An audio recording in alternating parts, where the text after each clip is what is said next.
Tenille Townes, very nice to see you again. So good to see you. A lot of Lucknow Music in the Fields is about hometowns. Last night we talked to Owen Wrigley because this is his hometown. Your hometown is Grande Prairie, Alberta. Grande Prairie, Alberta. Yeah, that's where we first met way back when you were just starting your career. That's right. It's I think we all knew that you were going to make it big, and you have, which is really cool. Thanks for the kindness. I appreciate that. You're very welcome. Let's talk about home, about GP, and how you got started.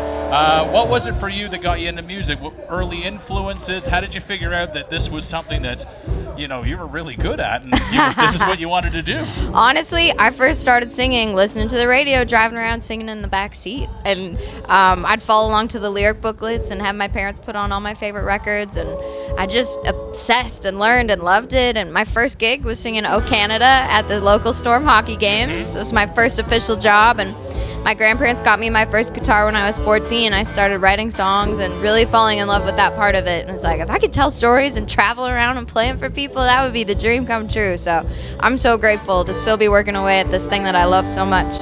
Now, I think nowadays you call Nashville home. I do. Do you get home to northern Alberta very much? I do. I always get back for Christmas and the holidays, and I try to go back in the summer sometimes between shows. And my family's awesome, and they come and meet me on the road too. But there's nothing like getting back to northern Alberta for sure. That's incredible. One thing I noticed about you, and it shouldn't come as a surprise because you are an artist. You write your own songs, so of course. You're a naturally good writer because you have a blog that I've recently discovered. Thanks for that. And that is some amazing writing that you do on that blog. Is a book in the works, I guess would be my first question at some point. Wow, you're the first person to ask that. I mean, someday that'd be really cool. Yeah. I really just started writing on this Substack page.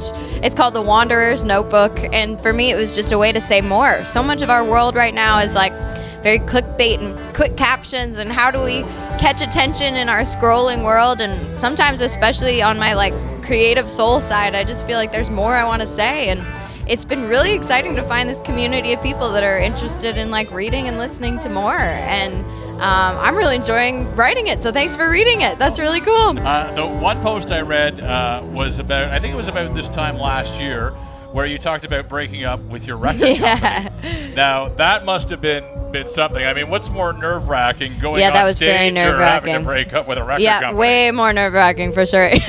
That's been a winding journey in the past year of just so much of, setting your sights. For me, as like the little kid that was singing along to the songs in the back seat, it was like, make it to Nashville and get the deal and like go shoot for those things. And I had the most amazing experience getting to go there and do that, and I worked with this incredible group of people, and I don't regret 1 second of that time together. But it just kind of became this point creatively where it's like, no, there's more I want to do here, and I don't know if it fits within this specific lane that we're driving down together. So it's terrifying, and it's also super liberating to be kind of branching out to a bit of a new space for me. So I'm in the middle of exploring that right now, and it's kind of taking longer than I'd maybe like it to, but I'm trying to be patient and enjoy the process a little bit more right now. So I'm having fun making music I really love, and I'm excited to share it very soon. I think that's the big thing that any artist wants, is just to be able to kind of call their own shots, because obviously you know what you like and you know what you want to write about. Yeah, and totally. You'd hate to have somebody coming and that's always one of the guys from upstairs that says, oh, you know what would really make this a hit is if you cut this out and did this. So obviously it's something that's been very positive for you so far. It has, yes. It's had its moments of like uncertainty. It's like, oh man, I'm kind of feeling like I'm all on my own out here. But the best part is seeing people come to shows and singing along and being like, oh no, I'm so not on my own. Like, there's these amazing people that have just believed in this music with me, and it really feels like it's a full thing with just us getting to take the ownership back now. So I'm excited. Now, you mentioned new music. You're working on some stuff that's going to be coming out. Yes. When might we hear a new full album coming out under Soon. what will be independent, I guess? It will. It's going to be my first sort of step and leap back into this independent artist life, and I'm really excited. So I've been in the studio. I've been writing a ton this year.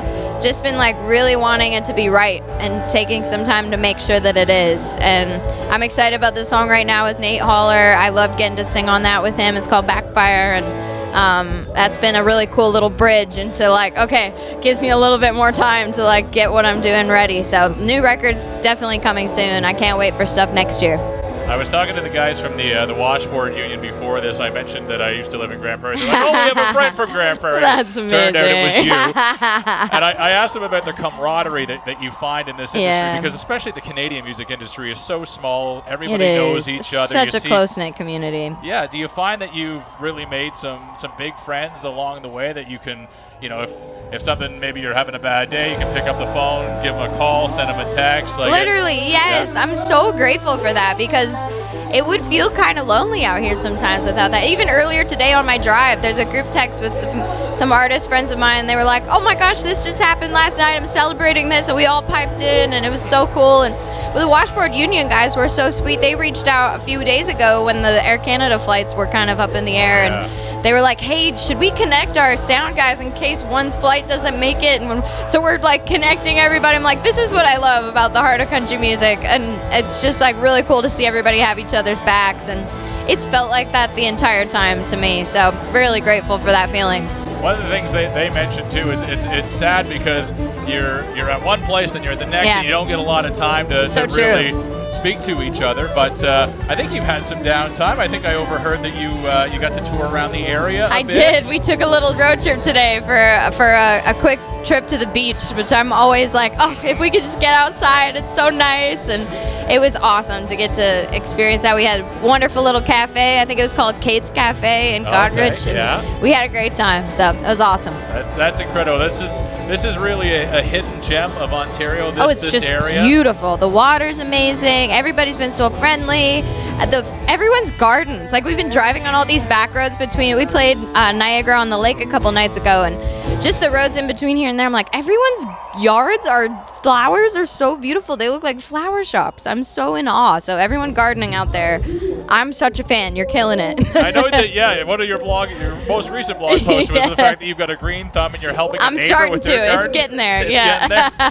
I have no idea what I'm doing, but I have a great appreciation for it, and I'm learning. So, my eye was out the window. I was just like, guys, look at all these flowers. I'll ask you this, and I know this is a tough question to answer, but when it comes to highlights that you've encountered so far in your career up to this point, is there one that's a big one that stands out above the rest, or are there a couple to you that you'll probably never forget? Like, you'll take them all the way?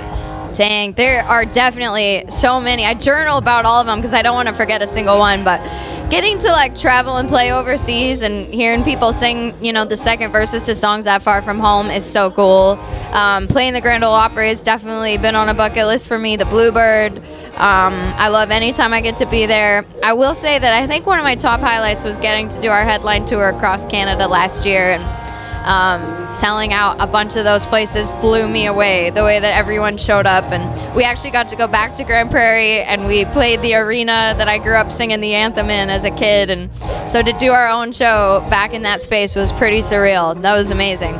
One thing that you did in Grande Prairie is every year you did a fundraising event. I think it was Big Hearts for Kids. Yeah, thank you for remembering that. Oh, every year it got bigger and bigger. Are you still doing that? We are. We're doing it kind of every second year, but it's insane the way that Grande Prairie shows up for that year after year. It's for our local youth shelter, the Sunrise House, and it supports kids struggling with homelessness from the ages of 12 to 17. And we actually just got to open a brand new facility that the community's been rallying around to get. It's been over 10 years in the works, and we finally hit the number that got the project in motion. So I'm so proud to be a part of that, and that's a really special thing about music. It's we just never really have to feel alone.